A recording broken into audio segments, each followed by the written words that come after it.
మన శరీర వ్యవస్థల్లో అతిపెద్ద వ్యవస్థ జీర్ణ వ్యవస్థ. ఆహారం తీసుకునే దగ్గర నుంచి జీర్ణమయ్యే వరకు అనేక ఆర్గాన్స్ ఇన్ఫ్లుయెన్స్ ఉంటుంది. అలాగే అనేక రకాల క్యాన్సర్స్కి గురయ్యే రిస్క్ కూడా ఉంటుంది. అయితే వీటికి కొన్నిటికి స్క్రీనింగ్ టెస్టులు ఉన్నాయి, మరికొన్ని సైలెంట్గా బయటపడుతూ ఉంటాయి. జీర్ణ వ్యవస్థలో ఎక్కువగా ఎలాంటి క్యాన్సర్స్ చూస్తుంటాము, వాటిని నిర్ధారించే పరీక్షలు ఏంటి, లక్షణాలు ఎలా ఉంటాయి, స్క్రీనింగ్ టెస్టులు ఎవరికి అవసరం, ట్రీట్మెంట్స్లో వచ్చిన ఆధునికతలు, ఎంతవరకు ల్యాప్రోస్కోపీతో పాటు రోబోటిక్ సర్జరీస్ కూడా చేయగలుగుతున్నారు. ఈ వివరాలన్నీ అందించడానికి Apollo hospitals senior surgical gastroenterologist and robotic surgeon doctor Ajesh Raj Saxena మనతో ఉన్నారు. ఆయన అడిగి మరిన్ని విషయాలు తెలుసుకుందాం. నమస్తే అండి, వెల్కమ్ టు ది షో. జీర్ణ వ్యవస్థ అంటే చాలా పెద్ద వ్యవస్థ కదండి. అసలు జీర్ణ వ్యవస్థకు సంబంధించిన క్యాన్సర్స్ అంటే మరి చాలా రకాలు ఉంటాయి కదా? చాలా రకాలుగా ఉంటాయి.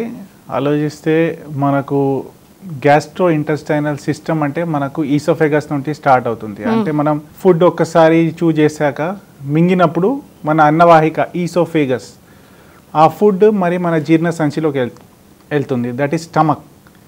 దాని తర్వాత చిన్న పేగు, పెద్ద పేగు అండ్ లాస్ట్ పార్ట్ని రెక్టమ్ అంటాము.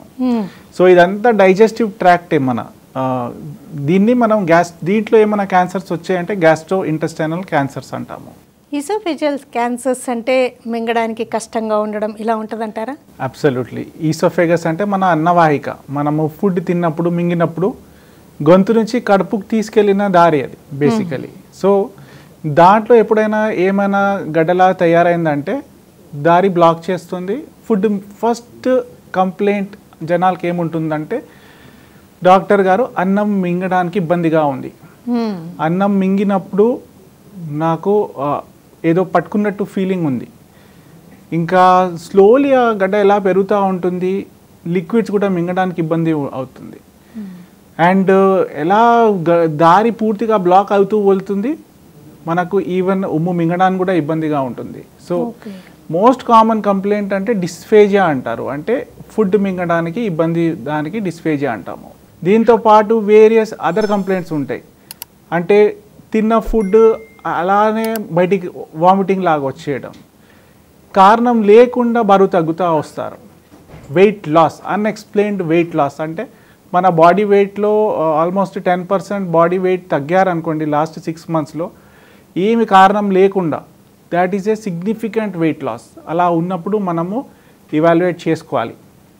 డైటింగ్ చేయకుండా, ఎక్స్ట్రా ఏమీ ఎక్సర్సైజ్ చేయకుండా, ఏమి కారణం లేకుండా, that is very significant. And అప్పుడప్పుడు కాఫ్ ఉండొచ్చు, వామిటింగ్లో బ్లడ్ రావచ్చు. These are all advanced cancer symptoms ఉంటాయి. ఈ అన్నవాహిక కూడా వేరియస్ సైజెస్లో ఉంటుందండి. కొంతమంది ఎంత పెద్ద ముద్దైనా తినగలుగుతారు, కొంతమంది చాలా స్లోగా తినడం, కొద్దిగా తినడం, మింగుడు పడట్లేదు అంటుంటారు. అట్లా ఉంటుందా? అట్లా సైజెస్ ఉండవు. నార్మల్లీ ఫుడ్ వెళ్ళినప్పుడు దాన్ని లూమెన్ కొంచెం రిలాక్స్ అవుతుంది. లెంత్ అయితే ఆల్మోస్ట్ 25 centimeters, అంటే మన టీత్ నుంచి చూసుకుంటే అబౌట్ 40 centimeters వరకు ఈసోఫెగసే ఉంటుంది. దీంట్లో అయితే స్ట్రక్చరల్ ప్రాబ్లమ్స్ ఉండొచ్చు. అంటే ఈసోఫెగస్లో ఏమైనా గడ్డ ఉన్నప్పుడు కూడా ఇలాంటి సిమ్టమ్స్ ఉండొచ్చు. ఈసోఫెగస్లో ఉన్న మసిల్ ప్రాబ్లమ్స్ ఉన్నప్పుడు అప్పుడు కూడా సిమ్టమ్స్ సిమిలర్గా ఉంటాయి. కానీ దాన్ని మనము డిఫరెన్షియేట్ చేసుకోవాల్సి వస్తుంది. అంటే కొంతమంది చాలా టైం తీసుకుంటారు, 1/2 hour 40 తినలేమంటారు ఫాస్ట్గా. అంటే అది ప్రాబ్లం అంటారా అసలు? సో అది ఇవాల్యుయేట్ చేయాల్సి వస్తుంది. అప్పుడప్పుడు న్యూరోమస్కులర్ ప్రాబ్లమ్స్ ఉంటాయి. మసిల్ అప్పుడప్పుడు టైట్గా పట్టుకున్నప్పుడు, రిలాక్సేషన్ లేనప్పుడు, లేకుంటే ఫుడ్ ముందుకి పుష్ చేయనప్పుడు కూడా ఇలాంటి ప్రాబ్లమ్స్ ఉండొచ్చు. సో దాన్ని మరి ప్రాపర్గా ఇవాల్యుయేట్ చేసుకొని మెకానికల్ ప్రాబ్లమా లేకుంటే న్యూరోమస్కులర్ ప్రాబ్లమా డిఫరెన్షియేట్ చేసుకోవాల్సి వస్తుంది. అన్నవాహికకి సంబంధించిన క్యాన్సర్స్కిను ఎసిడిటీ కానీ, పుల్లటి త్రేన్పులు ఇలాంటి లక్షణాలు కొంతమందిలో చాలా ఎక్కువగా ఉంటాయండి. వీటికి ఏమన్నా సంబంధం ఉంటుందంటారా? అన్నవాహికలో క్యాన్సర్స్ ఉన్నప్పుడు ఎస్పెషలీ గ్యాస్ట్రో ఈసోఫేజియల్ రిఫ్లక్స్ అంటారు. అంటే మన యాసిడ్, నార్మలీ జీర్ణ సంచిలోనే యాసిడ్ ఉంటుంది. ఆ యాసిడ్ ఫుడ్ డైజెషన్లో హెల్ప్ చేస్తుంది. ఇప్పుడు ఆ యాసిడ్ ఈసోఫేగస్లో మన అన్నవాహికల్లో రిఫ్లక్స్గా వచ్చిందంటే అప్పుడు రిపీటెడ్గా గ్యాస్ ప్రాబ్లం లాగా అనిపించవచ్చు. దాంతోపాటు ఇంకా ముఖ్యంగా స్టమక్ క్యాన్సర్స్లో యాసిడిటీ లాంటి ప్రాబ్లమ్స్ ఎక్కువగా ఉంటాయి. సో జీర్ణ సంచిలో క్యాన్సర్స్ ఉన్నప్పుడు బేసికలీ చాలామంది గ్యాస్ ప్రాబ్లం ఉంది, మంటగా ఉంది, ఫుడ్ తిన్నాక కూడా ఇంకా అసిడిటీ అనుకుంటారు. ఈ సిమ్టమ్స్ ఇంకా కామన్గా చూస్తాము. దాంతోపాటు ఇవి సింపుల్ ఇలాంటి సిమ్టమ్స్ మనకు మామూలుగా స్టమక్లో అల్సర్ ఉన్నప్పుడు కూడా ఉండొచ్చు. యాసిడ్ హైపర్ సెక్రీషన్ అంటే స్టమక్లో యాసిడ్ ఎక్కువ సెక్రీట్ అయినప్పుడు అల్సర్ ఫామ్ కావచ్చు. ఆ అల్సర్ కూడా అలానే పెరుగుతూ క్యాన్సర్గా ఫామ్ కావచ్చు. దాంతోపాటు స్టమక్ క్యాన్సర్లో ఇంకా వేరే సిమ్టమ్స్ కూడా కామన్గా చూస్తాము. దాంతో ఏముంటాయి అంటే ఫుడ్ తిన్నాక కొంచెం తిన్నప్పుడు కూడా పొట్ట ఉబ్రంగా కనిపించడం. ముందు ఎలా ఎంత ఫుడ్ తినగలుగుతుండే ఇప్పుడు అంత ఫుడ్ తినలేకపోతారు. కొంచెం తిన్నాక కూడా మాకు ఆకలి ఉండట్లేదు, లేకుంటే తిన్న ఫుడ్ అరగకుండా అలానే వామిటింగ్ లాగా బయటికి రావడం. అండ్ ఏం రీజన్ లేకుండా ఎనీమియా రక్తహీనత చాలా కామన్ సిమ్టమ్ అండి స్టమక్ క్యాన్సర్ నుంచి. అండ్ పెయిన్ కడుపులో నొప్పిగా ఉండడం అది కూడా ఒక ఇంపార్టెంట్ సిమ్టమ్. అంటే ఇప్పుడు అన్నవాహికకి జీర్ణాశయానికి సంబంధించిన క్యాన్సర్స్ లక్షణాల గురించి డిస్కస్ చేశాం కదండి. ఇంకా తర్వాత స్మాల్ ఇంటెస్టైన్ లార్జ్ ఇంటెస్టైన్ తీసుకుంటే స్మాల్ ఇంటెస్టైన్ క్యాన్సర్స్ గురించి ఎక్కువగా వినపడవు, అంటే ఎక్కువ రావంటారు క్యాన్సర్. స్మాల్ ఇంటెస్టైన్స్లో క్యాన్సర్స్ అంత కామన్గా ఉండవు. మేజర్లీ బికాస్ స్మాల్ ఇంటెస్టైన్లో ఫుడ్ ర్యాపిడ్గా వెళ్ళిపోతుంది. Colonic cancers especially colon and rectal cancers చాలా కామన్గా చూస్తాము. One of the top 5 cancers ఇప్పుడు ప్రపంచంలో చూస్తే వన్ ఆఫ్ ద టాప్ 5 క్యాన్సర్స్లో కోలోరెక్టల్ క్యాన్సర్స్ చాలా కామన్గా ఉంటాయి. అయితే పెద్ద పేగుకు సంబంధించిన క్యాన్సర్స్ అయితే ఆ సిమ్టమ్స్ ఎలా ఉంటాయి అంటారు? సో పెద్ద పేగులో కూడా మేము డివైడ్ చేస్తాము. రైట్ సైడ్ కోలానిక్ క్యాన్సర్స్ ఆ రైట్ సైడ్ కుడివైపు ఉన్న పెద్ద పేగు, ఎడం వైపు ఉన్న పెద్ద పేగు అండ్ చివరి భాగంలో ఉన్న రెక్టమ్ అంటారు. లాస్ట్ 15 సెంటీమీటర్స్కి మనం రెక్టమ్ అంటాము. సో కుడివైపు ఉన్న సిమ్టమ్స్ ఏముంటాయి అంటే ఏమీ కారణం లేకుండా అనీమియా రక్తహీనత, బికాస్ అక్కడి నుంచి చిన్న గడ్డ కూడా ఫామ్ అయినా సైలెంట్గా బ్లడ్ లీక్ అవుతూ ఉంటుంది. సో 2 క్యాన్సర్స్ ఎస్పెషలీ రక్తహీనత ఉంది, ఏమీ కారణం లేకుండా అనీమియా ఉంది, మీరు 50 వయసు తర్వాత కూడా అన్నీ ఇవాల్యుయేట్ చేయించుకున్నారు కానీ ఏం కారణం దొరకలేదంటే endoscopy, colonoscopy, stomach cancer and colonic cancer rule out చేసుకోవాల్సి వస్తుంది. చాలా కామన్ అండి, బికాజ్ చాలామంది బ్లడ్ తగ్గుతుంది ఆయాసపడతారు, ముందులాగా పని చేయలేరు, బ్లడ్ ఎక్కించుకుంటూ ఉంటారు, లేకుంటే ఐరన్ ట్యాబ్లెట్స్ వేసుకుంటారు. అండ్ మా దగ్గరకు వచ్చే వరకు బాగా లేట్ అయిపోతుంది. అప్పుడు వరకు క్యాన్సర్ ఆల్రెడీ లివర్లో వేరే పార్ట్స్లో స్ప్రెడ్ అయ్యి వస్తారు. సో రక్తహీనత, అనీమియా, అన్ఎక్స్ప్లెయిన్డ్ అనీమియా చాలా ఇంపార్టెంట్ కాజ్, చాలా ఇంపార్టెంట్ సిమ్టమ్ ఆఫ్ కోలానిక్ క్యాన్సర్. దాంతోపాటు మోషన్లో రక్తం రావడం, bleeding per rectum, and motion బ్లాక్గా రావడం, మెలీనా అంటాము. అగైన్ పేగు సంబంధించిన క్యాన్సర్స్లో అన్ఎక్స్ప్లెయిన్డ్ వెయిట్ లాస్, అంటే ఏమి కారణం లేకుండా వెయిట్ తగ్గుతున్నారు, లేకుంటే కాన్స్టిపేషన్ అండ్ డైరియా. కొన్ని రోజులు కాన్స్టిపేషన్ ఉంటుంది, కొన్ని రోజులు లూజ్ మోషన్స్ ఉంటాయి. చేంజ్ ఇన్ బవల్ హ్యాబిట్స్, మామూలుగా కొంతమందికి డైలీ 2-3 టైమ్స్ వెళ్ళడం నార్మల్ ఉంటుంది, కొంతమందికి వారంలో 2-3 టైమ్స్ కూడా నార్మల్ ఉంది.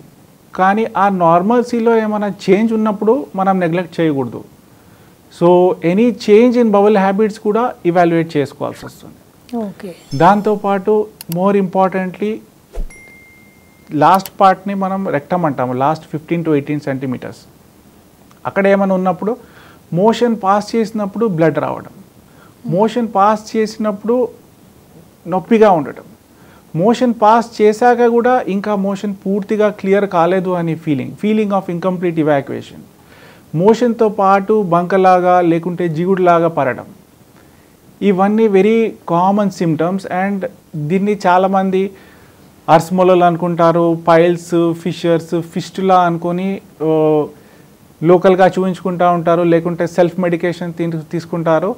దాంతో ఏమవుతుందంటే ఇవాల్యుయేషన్ లేట్ అవుతుంది, డయాగ్నోసిస్ లేట్ అవుతుంది, అండ్ దాంతోపాటు ట్రీట్మెంట్ కూడా లేట్ అవుతూ పోతుంది. జిఐ క్యాన్సర్స్లో, గ్యాస్ట్రో ఇంటెస్టైనల్ క్యాన్సర్స్లో వేటికి స్క్రీనింగ్ టెస్ట్లు ఉన్నాయంటారు? ఇండియాలో ఈసోఫేగస్ అండ్ స్టమక్ క్యాన్సర్కి అయితే స్టాండర్డ్ స్క్రీనింగ్ టెస్ట్ ఏమీ లేదు. కోలోరెక్టల్ క్యాన్సర్స్కి స్క్రీనింగ్ టెస్ట్ ఉంది. దీనికి మనము నార్మలీ 45 years దాటాక సింపుల్ ఒక బ్లడ్లో స్టూల్లో మన మోషన్లో బ్లడ్ టెస్ట్ చేసుకోవచ్చు. స్టూల్ ఫర్ అకల్ట్ బ్లడ్ ఉంది అండ్ వేరియస్ అదర్ టెస్ట్స్ కూడా ఉన్నాయి. మోర్ ఇంపార్టెంట్లీ 45 years తర్వాత ఒక కొలనోస్కోపీ చేయించుకుంటే that is a accepted screening test world wide. Previously అది 50 years ఉండే, కానీ ఈ మధ్య చిన్న వయసులో కూడా క్యాన్సర్స్ పెరుగుతున్నాయి కాబట్టి వరల్డ్ వైడ్ ఆ 50 నుంచి 45 ఏజ్ చేశారు ఇప్పుడు. సో 45 దాటాక ఒక కొలనోస్కోపీ చేయించుకొని లోపల నుంచి పేగు క్లీన్గానే ఉందా లేదా చూసుకోవడం మంచిది.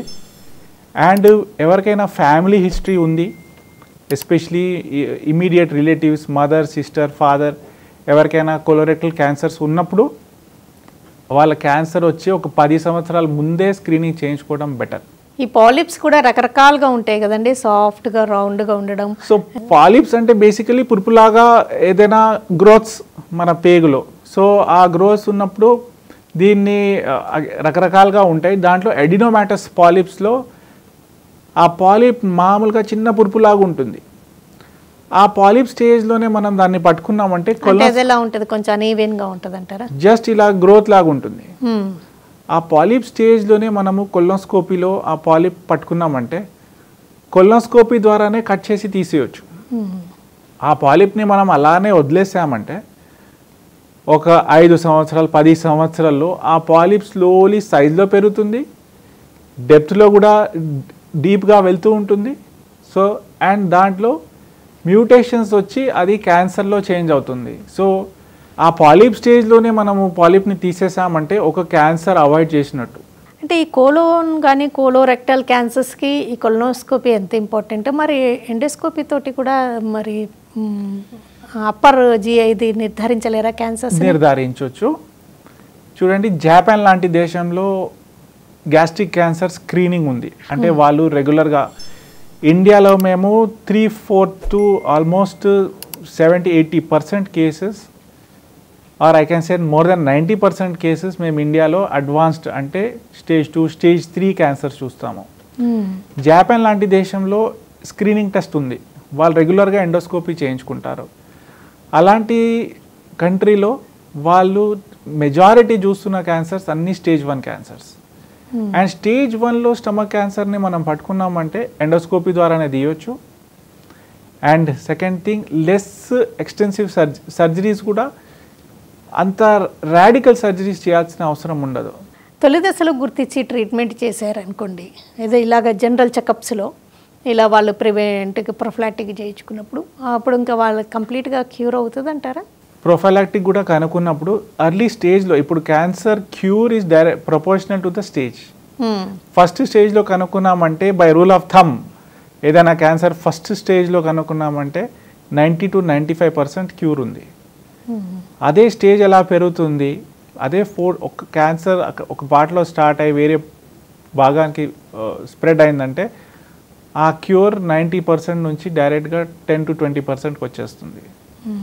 సో అర్లీ డయాగ్నోసిస్ చాలా ఇంపార్టెంట్ అండి. ఈ క్యాన్సర్స్ ఈటింగ్ హ్యాబిట్స్కి లేకపోతే జెనెటిక్ రీజన్స్కి రిలేటెడ్ అంటారా? మెజారిటీ జిఐ క్యాన్సర్స్లో ఏదైనా డయట్ అండ్ లైఫ్ స్టైల్ చాలా ఇంపార్టెంట్ ఫ్యాక్టర్. ఇప్పుడు అన్నవాహికలో అండ్ జీర్ణసంచి క్యాన్సర్ చూస్తే డయట్ అండ్ లైఫ్ స్టైల్ చాలా ఇంపార్టెంట్. ఎస్పెషలీ మనం ఇండియాలో మనకు వేడిగా ఫుడ్ తినడం ఇష్టం, స్పైసీ ఫుడ్స్ తినడం చాలా ఇష్టం. సో వేడి ఫుడ్, హాట్ ఫుడ్స్, వేడి coffee, tea and spicy foods, దాంతోపాటు పిక్కిల్డ్ ఫుడ్స్, ఎక్కువ పికిల్స్, స్మోక్డ్ ఫుడ్స్, తందూరి లాంటి ఫుడ్స్, ఇవన్నీ ఈసోఫేగస్ ఎస్పెషలీ జీర్ణసంచి క్యాన్సర్స్ కూడా ఇంపార్టెంట్ రిస్క్ ఫ్యాక్టర్. దాంతోపాటు చాలామంది స్మోక్ చేస్తారు. స్మోకింగ్ విత్ ఆల్కహాల్ ఆ రిస్క్ కూడా ఇంకా కంబైన్ అవుతుంది. రెడ్ మీట్ కన్సంప్షన్, ఊబకాయం, ఇవన్నీ ల్యాక్ ఆఫ్ ఎక్సర్సైజ్, మనం ఫ్రెష్ ఫుడ్ కాకుండా ప్రిజర్వ్డ్ ఫుడ్స్, ఇవన్నీ పెద్ద పేగు cancers related. Especially red meat అయితే ప్రూవన్ క్యాన్సరస్ ఏజెంట్. మనం ఎక్కువ మీట్ ఎక్కువ తిన్నా, ఫ్రెష్ ఫుడ్స్, వెజిటేబుల్స్ తక్కువ తిన్నప్పుడు పెద్ద పేగు క్యాన్సర్ రిస్క్ కూడా అలానే పెరుగుతుంది. ఈ ఈ క్యాన్సర్స్కి ఎండోస్కోపీ పద్ధతిలో సర్జరీ అంటే వెరీ బిగినింగ్లో చేస్తుంటారా? Yes. ఒకసారి క్యాన్సర్ పెరిగిందంటే then endoscopy especially stage 1 or carcinoma in situ అంటాం. అంటే క్యాన్సర్ ఫామ్ అయ్యే ముందే మనం తీసే ఛాన్సెస్ ఉంటాయి. అప్పుడు మనం ఎండోస్కోపీ ద్వారా తీయొచ్చు. ఒకసారి క్యాన్సర్ సైజులో పెరిగింది, దాంతోపాటు ఆ క్యాన్సర్ కణాలు లింఫాటిక్స్ ద్వారా లింఫ్ నోడ్స్కి పాకుతాయి. సో అలాంటి సిచ్యువేషన్లో ఒట్టి ఎండోస్కోపిక్ ట్రీట్మెంట్స్ మనకు సరిపోవు. దీన్ని ప్రాపర్గా రాడికల్ క్యాన్సర్ పద్ధతిగా సర్జరీ చేయాల్సి వస్తుంది. అలాంటప్పుడు లాప్రోస్కోపీ పద్ధతిలో చేయగలరా, ఓపెన్ చేయాల్సి వస్తుందా? లేదండి, ఈ మధ్యలో లాస్ట్ 20 ఇయర్స్లో మీరు క్యాన్సర్ ట్రీట్మెంట్ చూస్తే చాలా మార్పులు వచ్చినాయి. మినిమల్ యాక్సెస్ సర్జరీ అంటే చిన్న కోతుతో మనం ఈ same cancer surgeries cancer principles violate చేయకుండా కూడా చేయొచ్చు. Both laparoscopy and robotic surgeries చిన్న కట్స్తో మనము with equal results and with better outcomes actually చేయొచ్చు. రీసెంట్ టైమ్స్లో ఈ రోబోటిక్ సర్జరీస్ విరివిగా చేస్తున్నారు కదండి. రోబోటిక్ జిఐ సర్జరీస్ ఎంతవరకు చేయగలుగుతున్నారు? రోబోటిక్ జిఐ సర్జరీస్ మనము అన్నవాహిక క్యాన్సర్స్, జీర్ణసంచి క్యాన్సర్స్, కోలాన్, ఈవెన్ చివరి భాగం, ఎస్పెషలీ దీని మెయిన్ ఇంపార్టెన్స్ ఎక్కడంటే మన ఈసోఫేజియల్ క్యాన్సర్స్ అండ్ రెక్టల్ క్యాన్సర్స్లో చాలా ఉంది. ఈసోఫేజియల్ క్యాన్సర్స్ అంటే ఆ ఈసోఫేగస్ మన గొంతు నుంచి కడుపుకు వచ్చిన ట్యూబ్ అది. సో ఈసోఫేజియల్ క్యాన్సర్ సర్జరీ కూడా మనము కడుపు నుంచి చేయాల్సి వస్తుంది, ఛాతీ నుంచి చేయాల్సి వస్తుంది అండ్ గొంతు నుంచి చేయాల్సి వస్తుంది. బికాస్ ఆ 1 ఆర్గన్ 3 కంపార్ట్మెంట్స్ క్రాస్ చేస్తుంది. కరెక్టే. సో చెస్ట్ కట్ చేసి ఈ ఈసోఫేజియల్ సర్జరీ ఓపెన్గా చేస్తే నొప్పి చాలాగా ఉంటుంది. దాంతోపాటు పేషెంట్ రికవరీ కూడా టైం ఎక్కువ పడుతుంది. అదే జస్ట్ మనం చిన్న చిన్న కట్స్తో మినిమల్ యాక్సెస్ కీ హోల్స్ అంటే మన పెన్ సైజ్ కంటే చిన్న హోల్స్ ఉంటాయి, దాంతో చేసామంటే రికవరీ కూడా ఫాస్ట్గా ఉంటుంది. దాంతోపాటు పేషెంట్స్ కూడా సర్జరీ తర్వాత కంఫర్టబుల్గా ఉంటారు, త్వరగా రికవర్ అవుతే ఫర్దర్ ట్రీట్మెంట్స్ కూడా త్వరగా స్టార్ట్ చేసుకోవచ్చు. మరి ముఖ్యంగా ఈసోఫేజియల్ క్యాన్సర్స్ ట్రీట్మెంట్ సర్జరీ అది జరిగినప్పుడు వాళ్ళకి ఫుడ్ ఇంటేక్ పైప్ ద్వారా ఉంటుందా? సో కొన్ని రోజులు అబౌట్ మామూలుగా ఒక 3-4 డేస్ అయితే మేము నోటి ద్వారా ఏం స్టార్ట్ చేయము. ఒక 4th డే మామూలుగా ఈసోఫేజియల్ క్యాన్సర్ సర్జరీ తర్వాత మేము నోటి ద్వారా స్టార్ట్ చేస్తాము. అది కూడా స్లోలీ వాటర్తో స్టార్ట్ చేసి బై అబౌట్ ఒక వారం 10 రోజుల లోపల వాళ్ళు సాఫ్ట్ ఫుడ్ అంటే మెత్తగున్న ఫుడ్స్ నార్మల్గా తీసుకోవచ్చు నోటి ద్వారా. అండ్ అప్పుడప్పుడు ఫీడింగ్ కోసం పైప్ ఉండొచ్చు, అది టెంపరీ. మెజారిటీ ఆ పైప్స్ ఒక నెలలో మేము తీసేస్తాము. అది యూజువలీ బ్రిడ్జ్ లాగా వాడతాము.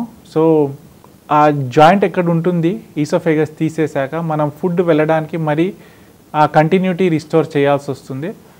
అప్పుడు వాళ్ళు మామూలుగా తినొచ్చు. ఈ గ్యాస్ట్రో ఇంటెస్టైన్స్ క్యాన్సర్స్కి వేటికైనా కానీ సర్జరీ జరిగింది అంటే తర్వాత వాళ్ళ ఫుడ్ ఇంటేక్ తగ్గడంతో పాటు చాలా ఆల్టరేషన్స్ చేసుకోవాల్సి ఉంటుంది అంటారా?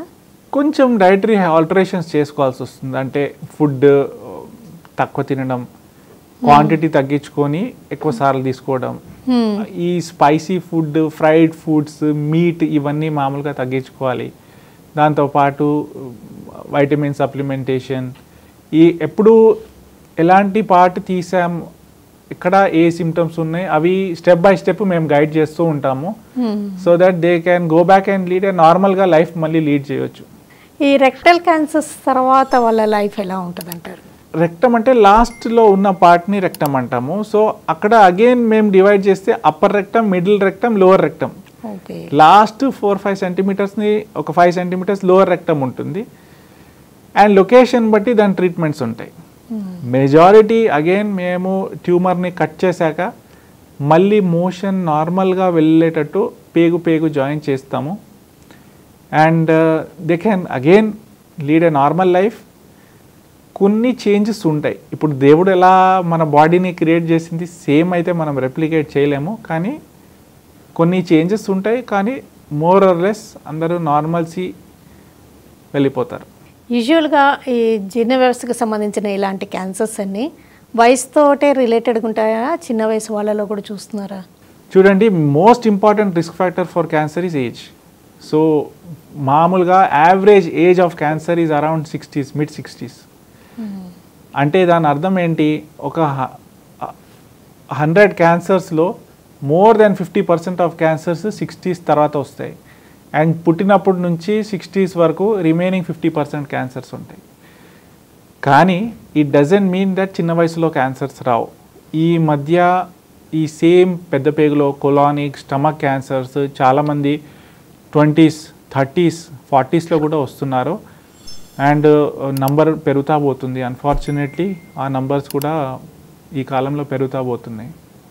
వీటిని ప్రివెంట్ చేయాలంటే మీరు ఇందాక నుంచి చెప్తున్నట్టుగా లైఫ్ స్టైల్ చేంజెస్ అవసరం, డైటరీ చేంజెస్ అవసరం, అండ్ స్క్రీనింగ్ టెస్ట్లు అవసరం అంటారు. స్క్రీనింగ్ టెస్ట్, ఎండోస్కోపీ, కొలనోస్కోపీ అనేవి ఒక సర్టెన్ ఏజ్ తర్వాత చేయించుకుంటే బెటర్ అంటారా? చూడండి, లైఫ్ స్టైల్ అయితే డెఫినెట్లీ కొంతవరకు మనం కంట్రోల్ చేయొచ్చు. మెజారిటీ మాడిఫైయబుల్ ఫ్యాక్టర్స్ అంటారు, అంటే మనం ఈ ఫ్యాక్టర్స్ అయితే కంట్రోల్ చేయొచ్చు. స్మోకింగ్ అవాయిడ్ చేయడం, ఆల్కహాల్ అవాయిడ్ చేయడం, ఫ్రెష్లీ ఫుడ్, ఫ్రెష్గా వంట చేసుకొని ఫుడ్ తినడం, ఈ spicy foods, oily foods, meat consumption తగ్గించుకోవడం, ఎక్సర్సైజ్, మన బాడీ వెయిట్ కూడా కంట్రోల్లో పెట్టుకోవడం చాలా ఇంపార్టెంట్. అండ్ దాంతోపాటు some physical activity, antioxidants, ఇవన్నీ తీసుకుంటే డెఫినెట్గా కొంచెం మాత్రం రిస్క్ అయితే మనం తగ్గించుకోవచ్చు. అన్మాడిఫైయబుల్ రిస్క్ ఫ్యాక్టర్స్, మన ఏజ్ అయితే మనం కంట్రోల్ చేయలేము. దాంతోపాటు జెనెటిక్స్, ఎస్పెషలీ 1 in 10 అంటే 10లో 1%కి అయితే ఏదైనా జెనెటిక్ బేసిస్ ఉండొచ్చు. పుట్టినప్పటి నుంచి మన పేరెంట్స్ నుంచి ఆ జీన్స్ వచ్చినప్పుడు అప్పుడు కూడా మనం ఆ ఫ్యాక్టర్స్ కూడా కంట్రోల్ చేయలేము. ఫ్యామిలీ హిస్టరీ ఉంది, రిస్క్ ఫ్యాక్టర్స్ ఏమైనా ఉన్నాయి, బాడీలో ఏమైనా కొత్తగా చేంజెస్ వచ్చాయి, ఇలాంటి 3 థింగ్స్ ఉన్నప్పుడు టైమ్లీ ఇవాల్యుయేట్ చేసుకోవడం, సిమ్టమ్స్ ఉన్నప్పుడు సెల్ఫ్ మెడికేషన్ కాకుండా ఒక డాక్టర్ దగ్గరికి వెళ్ళి ప్రాపర్గా క్యాన్సర్ స్క్రీనింగ్కి అవసరమైన టెస్ట్ చేయించుకుంటే డెఫినెట్గా అట్లీస్ట్ కొంతమందికి అయితే మనం క్యాన్సర్స్ అర్లీగా పట్టుకోవచ్చు. ఓకేనండి డాక్టర్ అజేష్ రాజ్ సక్సేనా గారు, సర్జికల్ గ్యాస్ట్రోఎంట్రాలజిస్ట్గా అసలు ఏ క్యాన్సర్స్ని ఎక్కువగా చూస్తున్నారు, ఏ క్యాన్సర్స్లో ఏవి ప్రధానంగా ఉంటూ ఉంటాయి, వాటిని ముందుగానే నిర్ధారించాలంటే ఎలాంటి పరీక్షలు అవసరం, ఎలాంటి లైఫ్ స్టైల్ చేంజెస్ అవసరం, అండ్ సర్జరీలో వచ్చిన లేటెస్ట్ డెవలప్మెంట్స్, రోబోటిక్ సర్జరీస్ కూడా చేయగలుగుతున్నారంటూ వివరాలు అందించినందుకు థ్యాంక్స్.